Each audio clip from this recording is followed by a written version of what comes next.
Le cannabis? Parlons-en.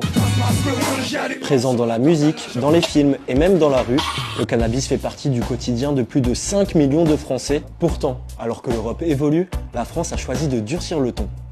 Emmanuel Macron a annoncé vouloir faire passer l'amende pour l'usage de drogue de 200 à 500 euros. Une amende qui n'impressionne pas les jeunes consommateurs. Théo fume régulièrement depuis plusieurs années et pour lui, cette sanction ne chamboule pas ses habitudes.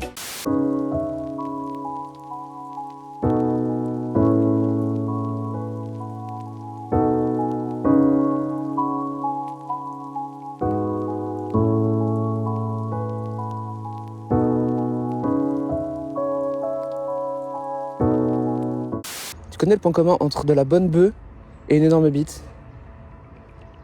Tous, c'est qu'elle est bonne. C'est une amende que j'ai jamais prise jusqu'à présent, c'est une amende qui me faisait pas forcément peur avant, et même si elle passe à 500 euros, ça fait quand même mal au portefeuille, mais je dirais qu'elle me fait pas tellement peur. Ce qui me fait vraiment peur en tant que consommateur de stupéfiants, en tant que fumeur, c'est vraiment le permis, c'est d'être pris au volant. Même son de cloche pour Louise, qui ne fume pas pour les mêmes raisons. Ça change rien à ma vie parce que quand je fume, c'est chez moi. J'en ai pas souvent sur moi. Au début, c'était parce que j'aimais bien l'effet d'être défoncé. Et après, c'était plutôt thérapeutique en lien avec du coup, les troubles de l'attention, l'hyperactivité, avec le fait de la dépression. Ça aide à penser à autre chose et pas avoir envie de se suicider.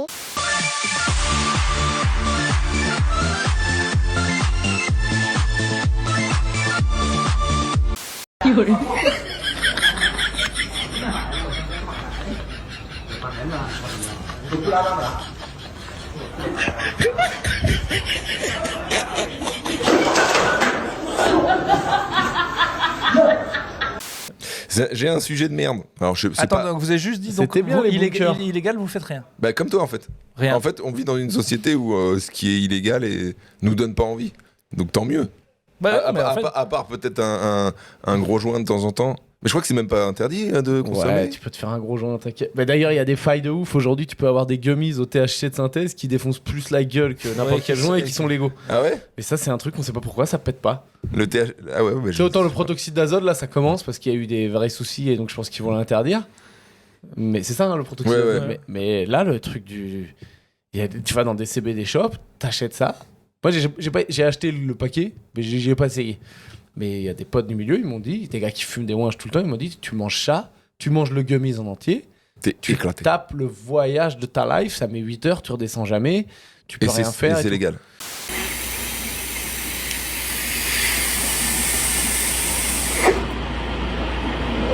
L'objectif de cette amende est de décourager les fumeurs de cannabis, une politique sanitaire dérisoire selon certains spécialistes. Au moins sur la question de la dépénalisation, on pourrait trouver un accord relativement large, en tout cas je l'espère, parce qu'aujourd'hui les policiers, les juges, les services de probation, les prisons s'occupent de ça n'a pas de sens. Je veux dire, on a autre chose à faire que de pénaliser des consommateurs.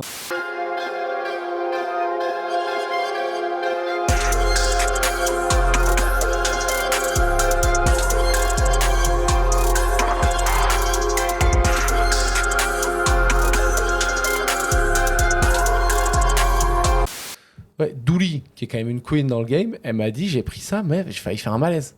Alors que Douli, attention, c'est... Douli, elle est... Non, mais c'est The Rock... C'est 3 overdoses. C'est The à son Rock au actif. catch, quoi. Ah, C'est mais la une fois, préparation. une fois, j'ai touché l'épaule, j'étais défoncé une semaine. Ouais, c'est ça, Douli, c'est un X-Men. Douli, elle a un pouvoir de X-Men, elle te fait la bise, t'es défoncé. Et alors, comment ça se passe chez nos voisins allemands? On est allé rencontrer Thilo, le propriétaire de l'un des 250 social clubs dédiés au cannabis en Allemagne. Et là, vous pouvez pas sentir, mais ça sent déjà très très fort. Bonjour Thilo. Bonjour, bienvenue au club de cannabis. Et pour intégrer ces clubs, la loi allemande a posé 2 règles. Il faut avoir plus que 18 ans et il faut être domicilié en Allemagne. Une pratique très encadrée, l'ensemble de la marchandise est tracé grâce à un code barre.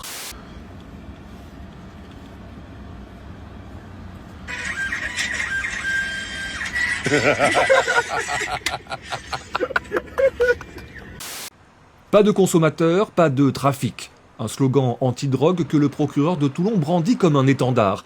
Alors, le magistrat frappe les usagers de stupéfiants, mais certains, en priorité ceux dont le métier est en lien direct avec des missions de service public. Une loi datant de 2016 lui permet en effet d'informer par courrier les employeurs de ses salariés consommateurs de drogue.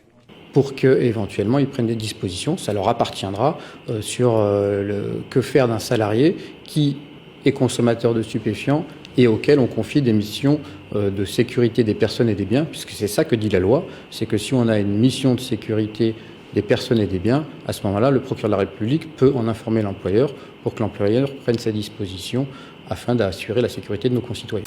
C'est scanné, c'est enregistré sur son nom, et s'il y a un contrôle, on peut dire voilà, c'est 2 grammes sans chez telle et telle personne. De la vente, oui, mais Thilo a aussi sa propre exploitation. Ici, on a les plantes mères pour couper les petites branches pour faire des plantations. Une plantation qui donnera au final 8 kilos de cannabis prêt à la vente. Vous l'avez compris, la légalisation du cannabis continue de faire débat en France. Un débat qui sera sans aucun doute relancé à l'approche de l'élection présidentielle de 2027.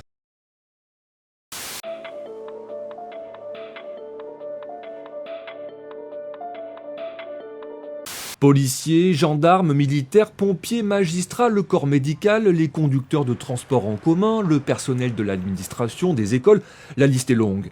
Pour ces salariés, le signalement à l'employeur se fera dès lors qu'il y a poursuite judiciaire. En revanche, pas de signalement si l'usager reçoit une simple amende forfaitaire délictuelle. Mais une question se pose, à quoi sert cette mesure si l'employé est pris en flagrant délit de consommation de drogue en dehors du cadre de son travail ? Alors, si l'employé est en dehors du service, je pense que je ne pourrai pas agir disciplinairement ou statutairement. En revanche, c'est une information qui me permet quand même de mener une enquête administrative par rapport à l'emploi éventuel de cet agent. Plus de répression signifierait qu'on s'attaque au secret bancaire.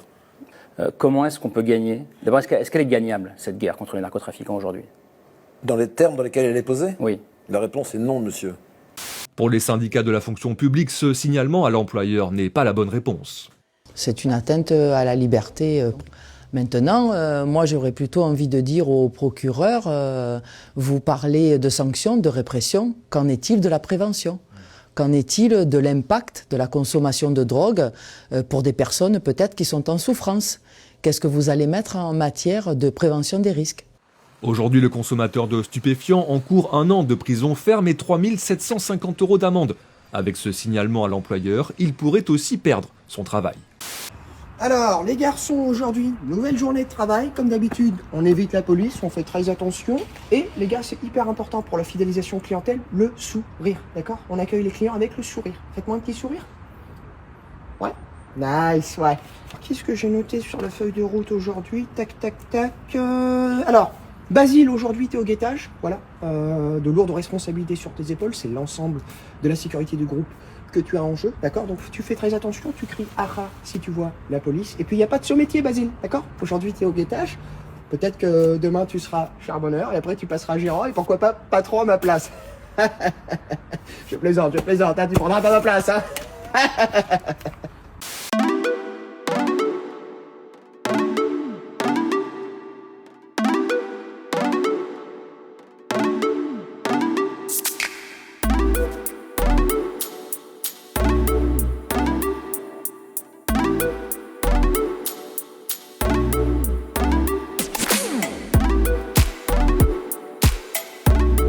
Et depuis 50 ans. Comment il faudrait la poser, la question ? Déjà de vous demander, par exemple, c'est une chose qui me frappe, j'ai eu l'occasion il y a plusieurs années de rencontrer ou de lire ou de voir dans des documentaires des anciens de la DEA, donc les stupes américains, quand ils sont devant les caméras, ils vous expliquent qu'ils vont faire des opérations commando dans divers pays en Amérique latine, et quand ils sont tirés du service et qu'ils sont hors caméra, on leur demande comme ça, tiens bonjour, est-ce que c'est gagnable cette guerre dans ces termes-là ? Les mecs répondent absolument pas.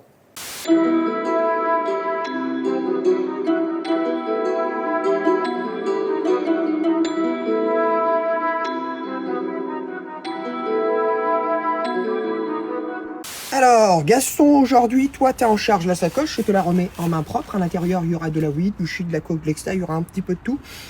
T'oublies pas un truc hyper important, Gaston, la fidélisation clientèle. D'accord? Aujourd'hui, il y a une petite promo. Pour 50 € de stupéfiants achetés, un briquet qui est offert. C'est hyper important, Gaston, d'accord? T'oublies pas, je te fais confiance. D'accord? Basile, la fidélisation clientèle, ça passe aussi par le sourire, ok? C'est pas que par la promo de Gaston. Ok, je peux vous faire confiance, les gars? Faites-moi un petit sourire. Nice, nice, les gars. Nice. Les gars, réveillez-vous un petit peu, là, la jeunesse, là, un petit peu de véhémence, là, allez.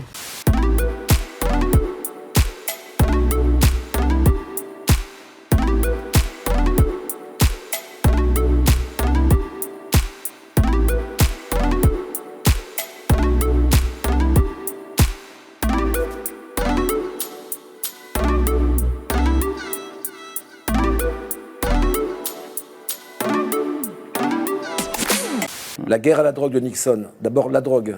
50 ans après, on continue à dire la drogue. Le président de la République dit la drogue. Notre ex-ministre de l'Intérieur dit l'état de droit, ça commence à suffire. Quand des gens sont à ce point démissionnaires de leur... Mais ils ont un problème intellectuel. Je pense qu'ils ont un calcul politique et se dire j'ai plus à perdre à réfléchir qu'à gagner à réfléchir. Ils nous attendent déjà, ils sont assez nombreux. Attendez, ok, je t'ai pris une casserole. T'en as ou pas? Ah, t'en as une, c'est bon. Bon, j'en ai une en rab au cas où. Dans le centre-ville, ces habitants du quartier des Capucins ont décidé de se substituer à la police. Ou presque. Donc là, allez, je me camoufle un peu. Ils cachent leur visage, car ils vont tenter de chasser les dealers, drogués et marginaux qui se sont installés dans leur rue. Qui veut un masque? Tout le monde a un masque, hein. C'est bon, tu mets. Bonjour. Selon ces riverains, la police ne ferait pas assez de rondes.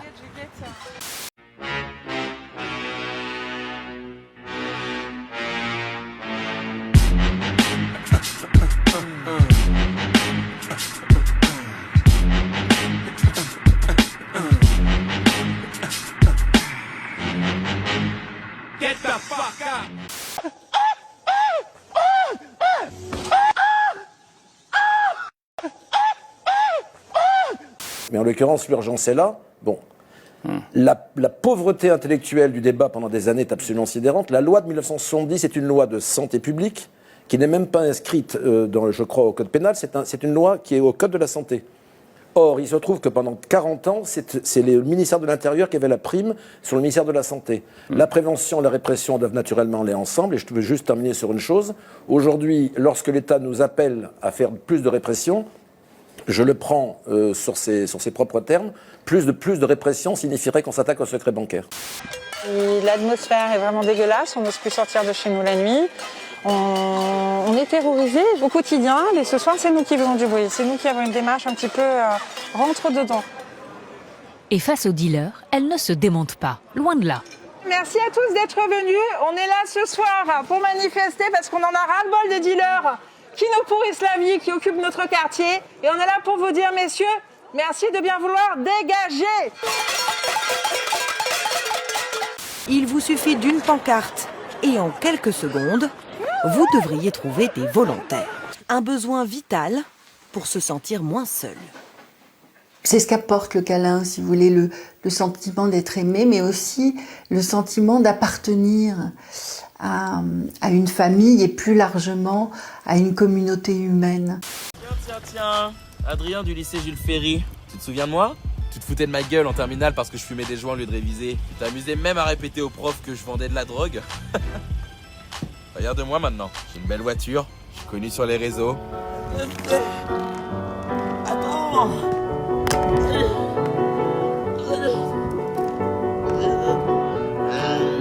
Au secret bancaire, dites pourquoi. Dites pourquoi il faudra s'attaquer au secret bancaire. Parce que les profits des narcotrafiquants sont colossaux. Est-ce que vous imaginez, sans faire de polémique partisane, est-ce que vous imaginez des ministres de droite en France qui vont aller dire, tiens, il faudra effectivement qu'on s'attaque au secret bancaire et aux paradis fiscaux? La réponse est clairement non. Et au final, donc, ils déconsidèrent par définition leur propre analyse d'abord, leur analyse est extrêmement faible, et en plus, ils déconsidèrent leur propre politique, puisqu'ils ne sont pas en mesure de toucher le nerf de la guerre. L'argent. L'argent. Voilà, et on est venu faire du bruit parce que vous nous gonflez. Mais les délinquants sont loin d'être impressionnés. On en a assez de vous avoir dans le quartier. On fait ça pour que vous partiez. On en a assez que vous occupiez notre quartier. vous faites chier là. Faut partir, faut pas rester. On vous le dit gentiment, parce qu'on est bien élevé. Le sentiment d'impunité des dealers semble total. Ce soir-là, ils ne font que répondre, mais parfois, ils se montrent très violents.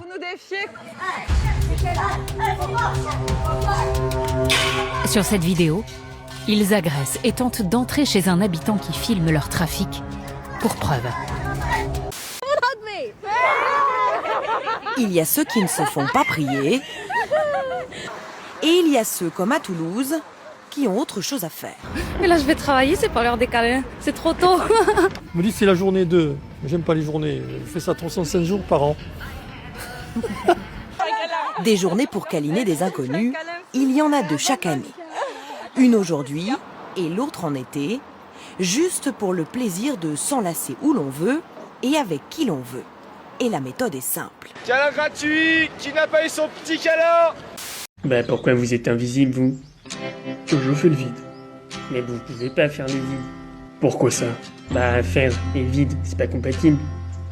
Au contraire, vider, c'est justement un verbe d'action. Ouais, laissez tomber, je suis trop foncé pour ça. Je croyais que c'était le truc que les fumeurs recherchaient. La réflexion philosophique, tout ça. Et si tout ça n'était qu'une coquille vide? Bah, le néant même. Ah bah non, vous êtes foncé ou quoi? Le néant, c'est quand t'as tout enlevé, même le vide. Et bah voilà, c'est peut-être pas si vide sous cette casquette. Allez, lâche un peu ça et fais le vide dans ton esprit.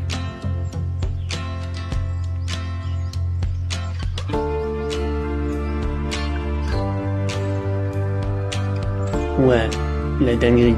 Tu vois que t'as pas forcément besoin de fumer pour faire des trucs de fonce-dé. Ouais, mais rassurez-moi, vous êtes pas à poil depuis tout à l'heure.